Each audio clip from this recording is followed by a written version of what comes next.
अस्सलाम वालेकुम dear students, मुझे उम्मीद है कि आप लोग बिल्कुल ठीक होंगे। अगर आपने मेरा चैनल सब्सक्राइब नहीं किया तो अभी सब्सक्राइब कर दें ताकि आपको मेरी न्यू वीडियोस इजीली मिल सकें।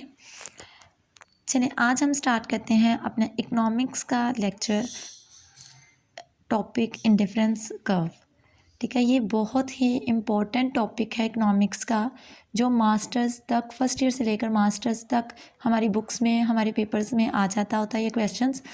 ठीक है, इससे रिलेटेड मज़ीद आप आगे जो जो पढ़ते जाएंगे, जैसे जैसे आपका नेक्स्ट लेवल आएगा तो आप इस टॉपिक को डिटेल से पढ़ेंगे।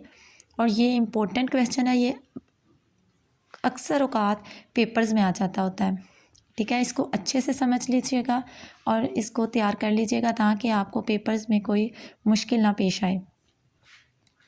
पहले हमने इकोनॉमिक्स का एक टॉपिक किया था, equilibrium of supply and demand, यानी कि तलब और रसद का तवाज़ुन।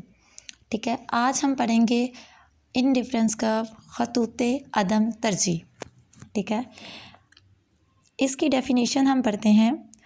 ख़त अदम तरजीह से मुराद ऐसा ख़त है जो कि एक सारिफ़ को दो अशिया के मुख्तलिफ़ जोड़ों से यकसां तस्कीन देने वाले नकात को मिलाने से हासिल होता है। सारिफ़ इन मुख्तलिफ़ जोड़ों में से किसी एक को दूसरे पर तरजीह नहीं देता, बल्कि वो इनके गैर जानिबदार होता है। ठीक है, अब ये सिंपल सी उन्होंने डेफिनेशन बुक में लिखी हुई है, लेकिन नॉर्मली स्टूडेंट्स को इसकी समझ नहीं आती, क्योंकि बुक इकोनॉमिक्स की अपनी एक लैंग्वेज होती है। इकोनॉमिक्स के फर्स्ट ईयर के स्टूडेंट्स को ज़्यादा मुश्किल होती है सेकंड ईयर के स्टूडेंट्स की निस्बत। जिस तरह से इकोनॉमिक्स को हम नेक्स्ट लेवल पर लेकर जाते हैं तो उस स्टूडेंट के लिए आसानियाँ पैदा होती रहती हैं, उसको इकोनॉमिक्स की लैंग्वेज ईज़िली समझ आती रहती है। लेकिन जो फर्स्ट ईयर का स्टूडेंट होता है उसके लिए बहुत मुश्किल होता है कि इकोनॉमिक्स की लैंग्वेज को समझ सके। तो एक फ़र्स्ट ईयर के स्टूडेंट्स इस लेक्चर को देख सकते हैं ताकि उनको आसानी से समझ आ जाए कि इस टॉपिक में है क्या। अब मैं आपको सिंपल वर्डिंग में इसकी डेफिनेशन को की डिटेल बताती हूँ कि इसमें हमारे सामने दो चीज़ें होती हैं। हमारी एक लिमिटेड इनकम है। ठीक है, जैसे मैंने आपको अपने पहले लेक्चर में बताया कि इकोनॉमिक्स में हमें बताती है कि हम किस तरह से अपनी लिमिटेड इनकम में हम किस तरह से अपनी अनलिमिटेड ख्वाहिशात को पूरा कर सकते हैं। इसी तरह से इस डेफिनेशन में हम पढ़ते हैं कि किस तरह से एक जो कंज्यूमर होता है, यानी सारिफ होता है, यानी जो खर्च करने वाला होता है, ठीक है, हम किस तरह से अपनी इनकम में से दो अशिया को चूज़ कर सकते हैं, यानी साथ साथ लेकर चल सकते हैं। ज़ाहिरी बात है, एक इंसान की बहुत सारी ख्वाहिशात होती हैं, वो उनमें से किसी एक के साथ नहीं चलता, उसको उनमें से किसी दो चीज़ों का इंतखाब करना पड़ जाता है, वो दो चीज़ें चूज़ करनी पड़ जाती हैं, जिसके लिए इनकम उसकी जो होती है वो लिमिटेड होती है। अब वो अपनी लिमिटेड इनकम में उन दोनों अशिया को किस तरह से चूज़ करेगा, उन दोनों अशिया की कितनी क्वांटिटी ख़रीदेगा, कितनी क्वांटिटी लेगा, वो हमें इंडिफरेंस कर्व बताता है। ठीक है, लेकिन वो एक को दूसरे पर तरजीह नहीं देगा। इस डेफिनेशन को, ये नाम से ही जाहिर है कि खतूते गैर जानबदारी या खतूते अदम तरजीह, यानी वो एक अशिया को दूसरे पर तरजीह नहीं देगा, बल्कि वो दो चीज़ें इकट्ठी लेकर चलेगा। जैसा कि उसके सामने दो अशिया हैं, आम और केले। ठीक है, जैसा कि उसके सामने दो अशिया हैं, आम और केले। अब वो दोनों अशिया को ख़रीदना चाहता है, वो इन दोनों को नहीं छोड़ना चाहता, क्योंकि इन दोनों अशिया में उसके लिए तस्कीन है, यानी वो दोनों चीज़ों को चाहता है ख़रीदना। तो अब वो इन दोनों अशिया को किस तरह से अपनी लिमिटेड इनकम से ख़रीदेगा, वो इंडिफरेंस कर्व बताता है। और इनको एक दूसरे को, और आम और केले को एक दूसरे पर तरजीह नहीं देगा, यानी कि वो ऐसा नहीं करेगा कि सिर्फ आम ख़रीद ले, या ऐसा नहीं करेगा कि वो केले सारे ख़रीद ले, बल्कि वो आम भी ख़रीदेगा और केले भी ख़रीदेगा, लेकिन इनकी क्वांटिटीज़ को चेंज करता रहेगा। जैसा कि इस टेबल से आपको पता चल जाएगा, जैसा कि इस टेबल में सबसे पहले अशिया के मजमूए या जोड़े, यानी पहला जोड़ा, दूसरा, तीसरा, चौथा, ये हम जोड़े ले रहे हैं ना, आम और केले का जोड़ा। जब दो चीज़ें हो जाती हैं तो वो जोड़ा कहलाता है। ठीक है, इस तरह से दूसरा जोड़ा 2 आम और 6 केलों का, तीसरा जोड़ा 3 आम और 3 केलों का, चौथा जोड़ा 4 आम और 1 केले का। और इसकी मुख्ततम शरह इस्तबदाल, मुख्ततम शरह इस्तबदाल भी इसी चीज़ का नाम है कि जब सारिफ एक दूसरी शय को हासिल करने के लिए पहली शय की, यानी एक दूसरी शय को हासिल करने के लिए पहली शय की जितनी इकाइयाँ छोड़ता है, एक दूसरी, यहाँ पे दूसरी शय ये है आम, ठीक है, और केला पहली शय। एक सारिफ एक दूसरी शय को ज़्यादा हासिल करने के लिए पहली शय की जितनी इकाइयाँ कम करता है उसको मुख्ततम शरह इस्तबदाल कहते हैं, ठीक है। नीचे इसकी डेफिनेशन दी गई है, इससे भी आपको मज़ीद समझ आ जाएगी। इसी तरह से मुख्तसम शरह इस्तबदाल रेशो में हम बताते हैं, ठीक है। 4:1 इनकी रेशो अगर हम फाइंड करें तो 4:1, 3:1, 2:1। इसी तरह से तस्कीन का म्यार भी साथ लिखेंगे, यानी तस्कीन का म्यार के सारिफ को इस इंतखाब से, इस सिलेक्शन से, ठीक है, कितनी तस्कीन मिली है, यानी वो कितना सेटिस्फाई है इन जोड़ों की तरतीब पर, ठीक है। अब देखें, पहला उसने क्या किया, एक आम ले रहा है, ठीक है, एक आम ख़रीद रहा है और उसके बाद 10 केले ख़रीद रहा है, ठीक है, अपनी इनकम से। फिर सारिफ का, जैसा कि अब इंसान है, इंसान की ख्वाहिशात हमेशा एक जैसी नहीं रहती, बल्कि उसकी ख्वाहिशात तब्दील होती रहती हैं।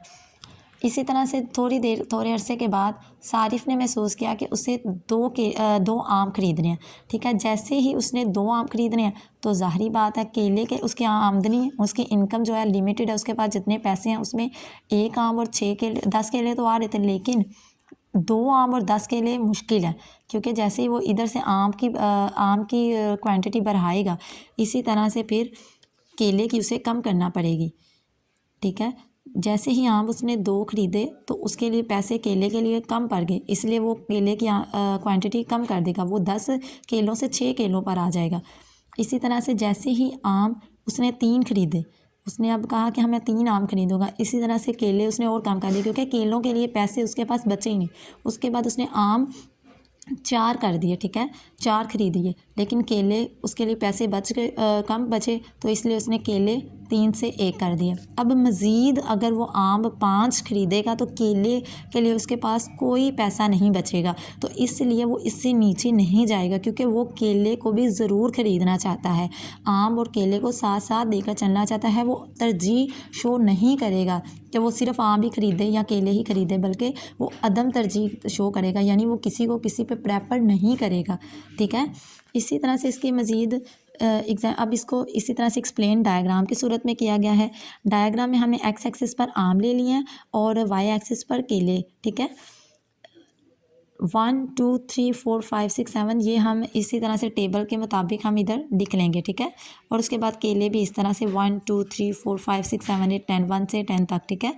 इसको आप अपनी मर्ज़ी से भी लिख सकते हैं, थोड़ा सा कि कितना आपने डिफरेंस देना है, ठीक है। अब देखें, जब सारिफ के पास 1 आम था और केले कितने थे, 10, ठीक है। जैसे ही सारिफ के पास 1 आम और 10 केले थे तो ये पॉइंट ए बन रहा है, ठीक है, ये पॉइंट ए बन रहा है। जैसे ही सारिफ ने आम जो है वो बढ़ा दिए, उसने 2 ख़रीदे, ठीक है। जैसे ही उसने आम 2 ख़रीदे तो इधर से केले जो हैं उसने कम कर दिए, क्योंकि केलों के लिए उसके पास पैसे कम बचे, तो उसने केले कम करके 6 पर आ गया, ठीक है।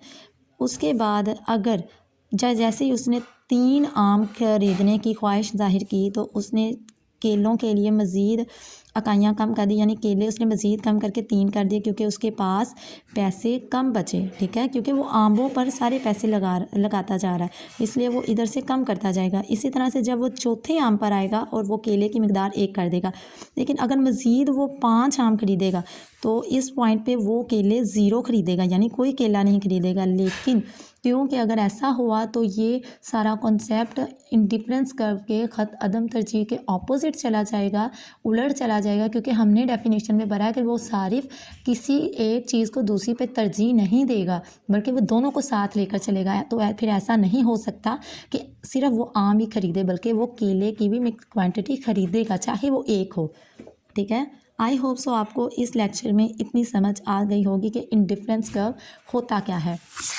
दूसरी बात कि इंडिफरेंस कर्व की जहाँ भी, चाहे आप फर्स्ट ईयर से लेकर मास्टर्स तक की बुक्स ओपन कर लें या इसके बाद भी, तो आपको इंडिफरेंस कर्व की शेप इस तरह से ही दिखाई देगी। कभी भी इंडिफरेंस कर्व की शेप दूसरी तरह से नहीं होगी, जैसा कि इधर दिखाया गया है। कभी भी इंडिफरेंस कर्व की शेप ऐसे नीचे से ऊपर की तरफ नहीं स्ट्रेट होगी या इस तरह से उफ की ख़त में नहीं होगी, बल्कि इस तरह से ऊपर से नीचे की तरफ, ओरिजिन की तरफ यानी मुब्दा की तरफ मुहद्दब होगी। ठीक है, अगर ऐसी शेप होती है, हमारी ऐसी शेप बनती है, तो वो ख़त अदम तरजीह नहीं होगा, बल्कि हमारा पेपर में भी क्रॉस हो जाएगा, क्योंकि असल ख़त अदम तरजीह की शेप ये है। क्योंकि जब सारिफ केले की मिकदार, आम की मिकदार थोड़ी सी बढ़ाता है तो केले की ज़रूर कम करता है, तो इस सूरत में ये शेप इस तरह से बनेगी। और इधर देखें, अगर वो सारिफ आम को 2 से 3 करता है, तो इधर अगर हम ऐसी शेप देंगे तो 4 से 6 हो जाएगी, यानी वो आम को भी बढ़ा रहा है, केलों को भी बढ़ा रहा है। लेकिन ऐसा मुमकिन नहीं है, क्योंकि उसकी इनकम इतनी नहीं है कि वो दोनों की क्वांटिटी बढ़ाए, बल्कि वो एक चीज़ को बढ़ाने के लिए दूसरी को कम ज़रूर करेगा। यही ख़त अदम तरजीह है और मुहततम शरह इस्तबदाल है। आई होप, मुझे उम्मीद है कि आपको आज का इंडिफरेंस कर्व समझ आ गया होगा। टॉपिक मज़ीद डिटेल के लिए, मज़ीद कोई बात पूछने के लिए आप कमेंट बॉक्स में कमेंट कर सकते हैं। शुक्रिया। अल्लाह हाफिज़।